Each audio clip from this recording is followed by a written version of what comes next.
Hello, guys. So I want us to just go through a recap stroke summary of what we've done so far as we wait for the rest of the guys to join. Now, we started looking at indefinite integrals.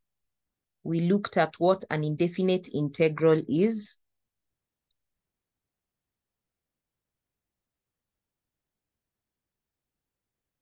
We looked at what an indefinite integral is. So indefinite integral,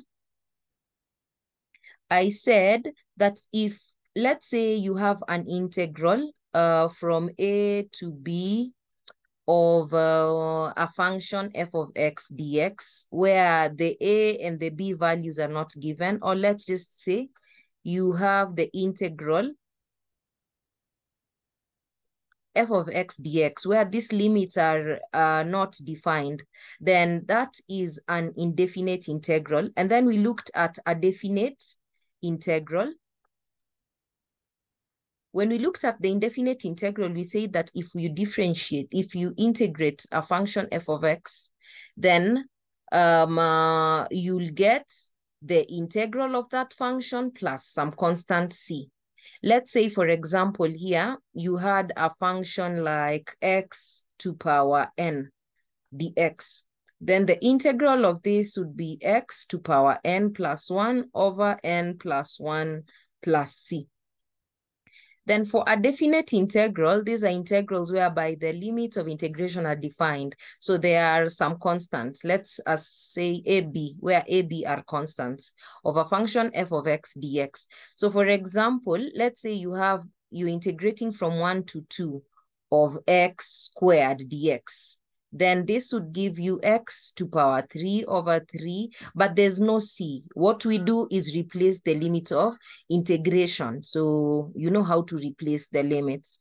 Now, after defining this, then we looked at methods of integration. Methods of integration. The different methods of integration, we first of all look at the standard integrals. We have basic functions, an algebraic function, a trigonometric function, a hyperbolic function. We looked at how to go about integrating them. So here we first of all looked at standard integrals, confirm the table, standard integrals, whereby we drew a table, standard integrals, so of basic functions, We looked at how to integrate algebraic functions. We looked at how to integrate trigonometric functions. We looked at how to integrate logarithmic functions. We looked at how to integrate exponential functions and also hyperbolic functions. So algebraic functions, these are in form of xn, trigonometric, sine, cos, tan, such kind. Logarithmic functions, these are the functions in form of ln, f of x, log. Exponential, exponential x, exponential ax. And then for hyperbolic function, these are functions such as sine hyperbolic, cos hyperbolic, tan hyperbolic, and so on. We have our table that shows you the standard way of integrating these functions. Now, methods of integration, the first method we looked at, after looking at the standard integrals, we looked at integration using algebraic substitutions. Algebraic substitutions. Method 2, we looked at integration using integration by parts. Integration by parts. Integration by parts, whereby you have two functions which have been written side by side or joined together by multiplication, and you need to integrate. So for example, let's say you have an algebraic function, and then you have maybe a trigonometric function, or an algebraic function, you have beside it an exponential function, and so on. So we have this and this, then we use integration by parts. For algebraic substitution, we also looked at you being able to substitute your values, the ones that are inside the bracket, with your u. And then we looked at integration using partial fractions. So whereby we're integrating using partial fractions. In our last lesson, we looked at how to first of all decompose a fraction into its partial form or simpler form. Then we can be able to now integrate it simply. We looked at integration using substitution. T is equal to tan theta over 2. We've looked at integration using trigonometric and hyperbolic substitution. That was in the last class. Substitution, whereby I told you guys to draw the table that is in the John Bird. So trigonometric and hyperbolic substitutions. This is whereby, let's say you're given a function like integrate sine squared x. Then you go to the table or your SMP, and then you look for a simpler way you can be able to express this function so that you can be able to integrate it. Okay. So those are the methods of integration that we've looked at so far. Now, if there's a question you can ask, for today's class, I want us to look at applications of integration. So if you have a question, I'll pause for a bit, and then we look at applications. Hello, guys. So applications of integration, areas under and between curves. Now, this is one of the applications of integration. If you're looking for the area under a curve. Now, the total shaded area, the area that I've drawn here, as you can see, this is our curve here, y is equal to f of x. If we want to evaluate the total shaded area, shaded area, this can be achieved using integration. Integrate from a to b your function f of x dx. That is from this point to this point. What are we integrating? This function, this curve. And then for this curve from the point B to point C, where this curve is on the lower side of the x-axis, we will subtract. The integral is from this point to this point. We subtract because it is on the lower side, and that is from B to C of the curve. The curve is f of x dx plus integral, that is from C to D. We are still integrating over this curve. The limit is from C to D of the curve f of x dx. That is how we go about getting the area under a curve using integration. I.e., if you have a curve like this, A to B, the area of this is integral. Let's call this f of x. Integral from A to B of f of x dx. Basically, that's how we go about getting the area. And note, when the value is on the lower side, like here, our curve is on the lower side of the x-axis, we've indicated using a minus. Okay. So let's look at questions involving area after you've noted that down so that we see exactly how to go about it. Now, if you have a question, the first thing will be for you to come up with a sketch. The sketch will help you be able to know how exactly the curve looks like so that you can be able to identify the limits and the particular area that is required. So first of all, we will always have a sketch. A rough sketch will help us be able to see how exactly the curve looks like. Now let's take up a question. Determine the area between the curve y is equal to x cubed minus 2x squared minus 8x and the x-axis. So I want us to have a rough sketch of this curve so that we see exactly how it looks like. Then we can be able to determine its area. So solution.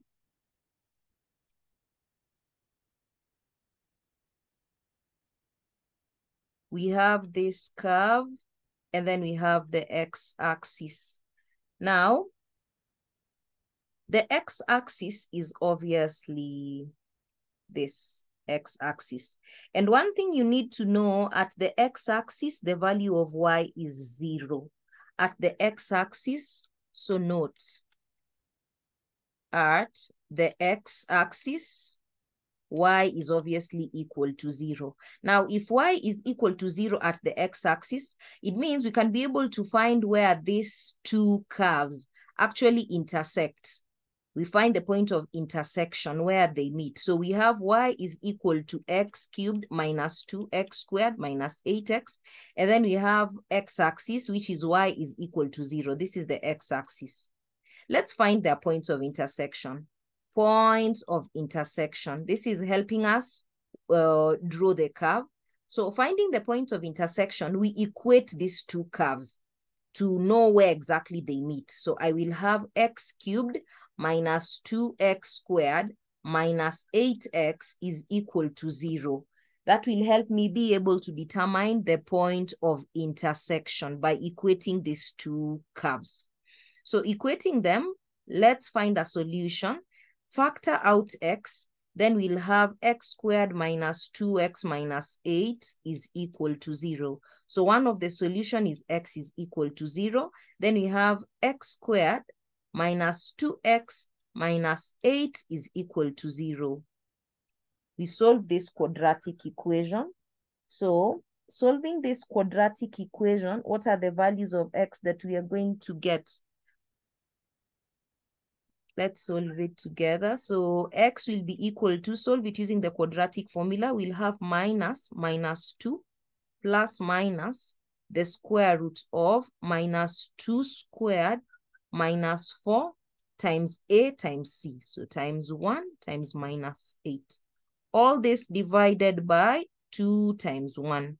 So what are the values of x, or the points of intersection? So x is equal to 2 plus or minus. Here we have 2 squared, that will be 4, minus and minus, that will give us minus, that will give us positive. And then finally we have 8. We have 8 times 4 on the one side. So 8 times 4, that's going to give us 32. And then we have 4 minus 32.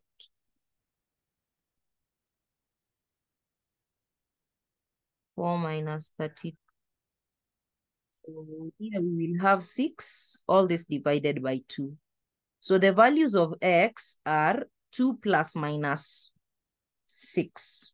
So 2 plus 6, let's start with 2 plus 6. 2 plus 6 divided by 2. 2 plus 6 is 8. 8 divided by 2 will give 4. And then x, 2 minus 6. 2 minus 6 is minus 4. Minus 4 divided by 2 will give minus 2. So these are our points of intersection. So the curve meets the x-axis at x is equal to 0, at x is equal to minus 2, and at x is equal to 4. So we need to know, after identifying these points of intersection, we need to know from this point to this point, is the curve going this way or this way? So that we are able to come up with the right expression for integration. And from this point to this point, is the curve going this way or this way? So that now we can be able to draw it. So we can take up a value which is between those 2 points and then see what we get for the curve. So this is our curve. Y is equal to x cubed minus 2x squared minus 8. Now let's take -1 and see at -1, is the value for y going to be on the minus side or on the positive side, so that we can know how exactly the curve goes. So at x is equal to -1, replace the values in the equation. We will have -1 cubed, that will give us -8, minus -1 squared, that will give us +1, so -2, and then -8. So putting all this together, whatever we are going to get here, -16 minus 18. And that will obviously be on the lower part.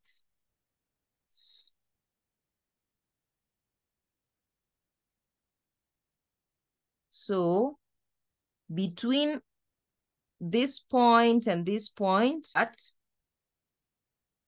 this is the shaded area at x is equal to -1. If you input these values in the curve, then you get -9. And then at x is equal to -1, then let's replace these values here. We will have -1 cubed will give us -1. -1 squared will give us +1 times 2, we'll have -2.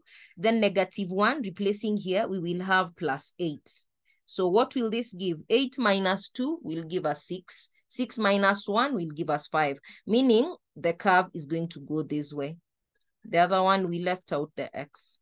So this is how the curves looks like. Now, we already looked at how exactly we go about getting the shaded area. Now, we want to get this area. Area enclosed by the x-axis. This is the x-axis. And our y, which is equal to x cubed minus 2x squared minus 8x. After getting this perfect drawing, then all we do is integrate. We are going to integrate from this point to this point, and that is from -2 to 0. And what are we integrating? This curve. So representing that, that's going to be integral. So shaded area is equal to integral from -2 to 0 of the curve. And the curve is x cubed minus 2x squared minus 8x dx. Minus, the reason as to why I'm putting the minus is because this other curve is on the lower side of the x-axis. And we are integrating from what point to what point? From this point to this point here. That is from 0 to 4. We are integrating what? This particular curve here. And the curve is x cubed minus 2x squared minus 8x dx. After that, we just proceed now with normal integration, and then we get the area. So the area will be equal to, integrating x cubed, we will get x to power 4 over 4. Minus, integrating 2x squared, we will get 2x cubed over 3. Minus, integrating 8 to 8x, we will get 8x squared over 2. The range is from -2 to 0. Minus, let's integrate this side. Integrating x cubed, we are going to get, so let me put a bracket so that we don't leave out this negative. We will get x to power 4 over 4. Minus, integrating 2x squared, we will get 2x cubed over 3. Minus, integrating 8x, we will get 8x squared over 2. The range is from 0 to 4. We know how to go about replacing the ranges. So area is equal to, let's just simplify, like here we can simplify and have this as 4. Here we can also simplify and have this as 4. Let's replace 0. Replacing 0 here, we get 0. 0 here on x, we get 0. Minus, let's now replace -2. So minus, replacing -2. -2 raised to power 4 will give us 16. So we will have 16 over 4. Minus, replacing -2 here, -2 cubed will be -8. So -8, and then I have -8, and then I have -2. So that will be plus 16 over 3. Then let's replace -2 here on 4. So we will have minus, replacing -2 here, we will have -2 squared. That will be the same as 4. 4 times 4 will be 16. That is it for this side here. Then we have minus. Let's replace 4. So 4 to power 4. 4 to power 4. That will give us 4. Let me have it as 4 to power 4. All this divided by 4. Minus 4 to power 3. So 2, 4 to power 3. All this divided by 3. And then here we simplified and remained with 4. 4x squared. So we have minus 4 into 4 squared. All of this minus, when we replace 0, here we get 0, 0, 0, so -0. So when we evaluate the whole of this value in our calculator, whatever we get is the area under the curve. Kindly evaluate it and then tell me what you're getting as your answer. Kindly evaluate and tell me what you're getting as your answer. My answer is 49 and a third square units.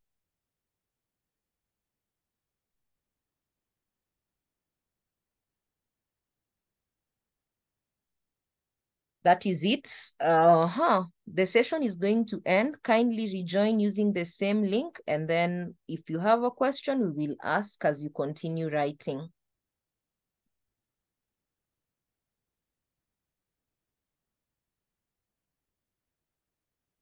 Also confirm with your calculators if you're getting the same answer.